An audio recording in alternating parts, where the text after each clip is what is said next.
राधे राधे अथाह YouTube channel पर आप सभी का स्वागत है। आइए, पिछले 2 दिनों से हमने कार्तिक मास के वीडियो नहीं बनाए हैं क्योंकि दीपावली की व्यस्तता और स्वास्थ्य की अस्वस्थता के कारण हम कार्तिक मास से जुड़े अध्यायों के वीडियो नहीं बना पाए। इसलिए आज पुनः हम 2 अध्यायों की कथा सुनते हैं। इससे पहले हमने 19 अध्यायों तक की कथा को सुन लिया था। आज 20वां अध्याय प्रारंभ करते हैं। आइए, कार्तिक मास 20वां अध्याय।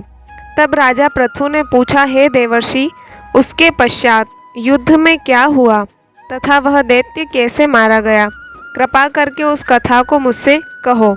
नारद जी ने कहा, तब गिरिजा वहाँ से अदृश्य हो गई और गंधर्वी माया भी विलीन हो गई। तब भगवान वृषध्वज चैतन्य हो गए। उन्होंने लौकिकता व्यक्त करते हुए बड़ा क्रोध किया। फिर भगवान शंकर जलंधर से युद्ध करने लगे। जलंधर शंकर के बाणों को काटने लगा, परंतु जब काट न सका तो उसने माया की पार्वती बनाकर अपने रथ से बांध ली, जो विलाप कर रही थी। तब अपनी प्रिय पार्वती को इस तरह कष्ट में पड़ा देख के लौकिक लीला दिखाते हुए शंकर जी सांसारिक जनों की तरह व्याकुल हो गए और उन्होंने अग्निपुंज की तरह भयंकर रौद्र रूप धारण किया। उनके रौद्र रूप को देखकर कोई भी दैत्य उनके सामने खड़े होने में समर्थ न हो सका। यहाँ तक कि शुंभ निशुंभ भी युद्ध में स्थित होने को समर्थ न हो सके। जलंधर की सारी माया क्षण भर में नष्ट हो गई। युद्ध में चारों ओर हाहाकार होने लगा। शिवजी ने उन भागते शुंभ निशुंभ को शाप देकर बड़ी धिक्कार दी और कहा, तुम दोनों बड़े दुष्ट हो, तुमने बड़ा अपराध किया है। तुम पार्वती को मारते थे और अब युद्ध से भागते हो।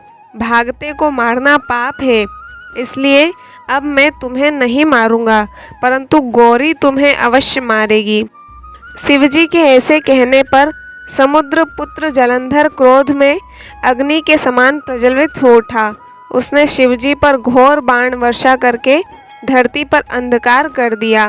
तब उस दैत्य की ऐसी चेष्टा देखकर शंकर जी बड़े ही क्रोधित हुए तथा उन्होंने अपने बनाए हुए सुदर्शन चक्र को चलाकर उसका सिर काट दिया। एक प्रचंड शब्द के साथ उसका सिर धरती पर गिर पड़ा और भयंकर हाहाकार होने लगा।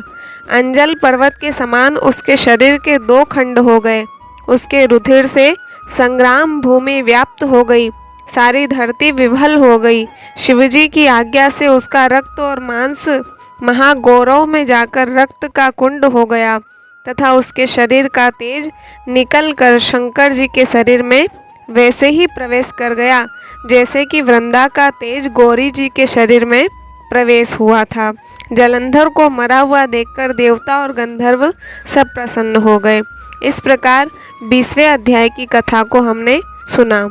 यदि आपने 19वें अध्याय की कथा को नहीं सुना है तो ज़रूर सुनिएगा, क्योंकि उसी के क्रम से आगे 20वें अध्याय की कथा को लिया गया था। मिलते हैं अगले वीडियो में, तब तक के लिए सभी को राधे राधे।